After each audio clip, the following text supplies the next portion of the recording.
L'image que les autres ont de nous. Bonjour à toutes et à tous, j'espère que vous allez bien. Et aujourd'hui, on va parler de comment les autres nous perçoivent, la manière dont les gens nous voient, comment est-ce que ça nous affecte, comment est-ce que ça affecte aussi leur comportement vis-à-vis de nous. On va traiter justement de tous ces sujets dans cette vidéo. Déjà, la première chose que je voulais vous partager, c'est que la manière dont les autres nous voient est directement liée à la manière dont on se voit nous-mêmes. C'est-à-dire que les croyances qu'on a sur nous, sur nos capacités, sur ce qu'on est capable de faire, va nous amener à faire des actions. Ces actions vont nous amener à des résultats. Et ces résultats, les résultats qu'on va avoir dans notre vie, vont donner une certaine image de qui l'on est aux autres. Vont leur donner une image plutôt positive de nous-mêmes ou une image plutôt négative. Je vous donne un exemple avec les résultats scolaires, les résultats académiques à l'école.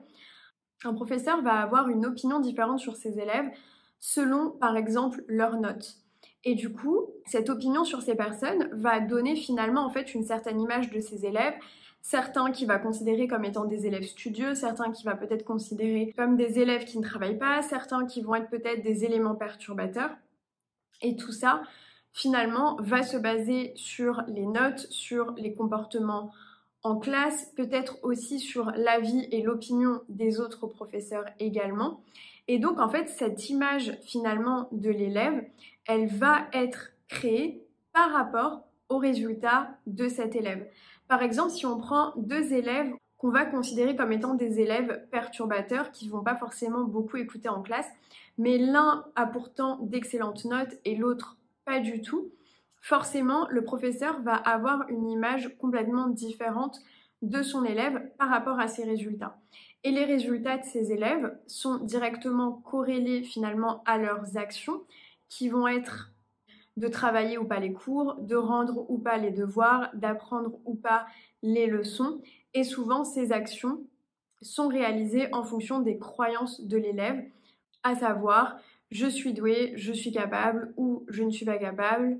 Donc ce qui est à la base finalement de la réussite par exemple scolaire, ça va être entre autres de se sentir capable d'avoir des bonnes notes. Ça va être finalement les croyances qu'on va avoir sur nous. Et ces croyances, elles vont nous pousser en tant qu'élèves à travailler et donc ensuite à avoir des bons résultats, à avoir des bonnes notes ou à écouter en classe, ce qui va mener au fait d'avoir des bonnes notes finalement. C'est cette idée de se sentir capable et intelligent. De la même manière, en fonction du travail que vous effectuez, on ne vous considérera pas de la même manière.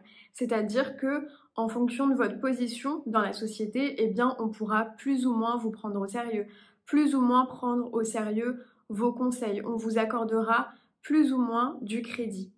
Et finalement, la position que vous aurez dans la société, celle que vous aurez choisie, elle est aussi intimement liée à vos croyances. Au fait qu'à un moment donné, vous avez peut-être cru en vous, cru dans le fait que vous pouviez y arriver, que vous pouviez réussir, ou au contraire que c'était trop difficile pour vous. Si je donne un exemple lié au sport, votre réussite à gagner une compétition est aussi liée aux croyances que vous avez sur vous.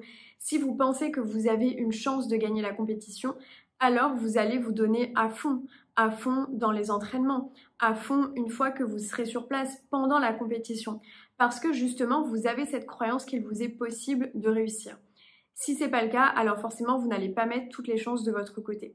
Et donc l'image des personnes va être notamment basée sur les résultats que vous allez obtenir dans votre vie. Et ces résultats, ils sont directement liés aux croyances que vous avez sur vous. Donc l'image que les autres ont de nous est directement liée à l'image qu'on a de nous-mêmes, aux croyances qu'on entretient sur nous. C'est vraiment les deux sont intimement liés parce que nos croyances nous amènent à des résultats et ce sont ces résultats qui vont venir nous confirmer notre croyance et créer l'image que les autres vont avoir de nous. Autre exemple, si on pense que l'on n'est pas capable et que du coup on ne fait pas les actions pour que ça marche dans notre vie, alors forcément les résultats vont montrer qu'on n'est pas capable et donc l'image que les autres vont avoir de nous, c'est aussi qu'on n'est pas capable. C'est en ça que l'image que les autres ont de nous est directement liée aux croyances que l'on a sur nous. Donc si vous voulez modifier justement cette image que les gens ont de vous, ce qu'ils pensent en fait de vous, eh bien ce que vous devez faire, c'est finalement leur prouver qu'ils ont tort par rapport à des croyances qu'ils peuvent avoir sur vous. Ça peut être des personnes qui pensent que vous n'êtes pas capable de créer votre entreprise, ça peut être des personnes qui pensent que ce n'est pas possible pour vous de vivre de votre activité, ça peut être des personnes qui vont penser que vous n'êtes pas fait ou faite pour ce job, etc., etc. Et donc, la seule manière finalement de changer cette image que ces gens ont de vous, c'est pour vous d'avoir des résultats différents. Et pour justement avoir ces résultats différents, vous devez d'abord changer les croyances que vous avez à propos de vous, faire les actions en conséquence et ainsi vous aurez les résultats et ça changera toute l'image que ces gens ont de vous. J'espère que ça vous a plu. N'hésitez pas à vous abonner pour plus de contenu. Si vous voulez aller plus loin et changer vos croyances véritablement en profondeur dans le subconscient, vous pouvez réserver un appel découverte avec moi, une séance de coaching. Vous avez les liens en bas dans la barre d'infos. Je vous remercie d'avoir regardé cette vidéo. Prenez bien soin de vous et on se retrouve très bientôt. Bye bye.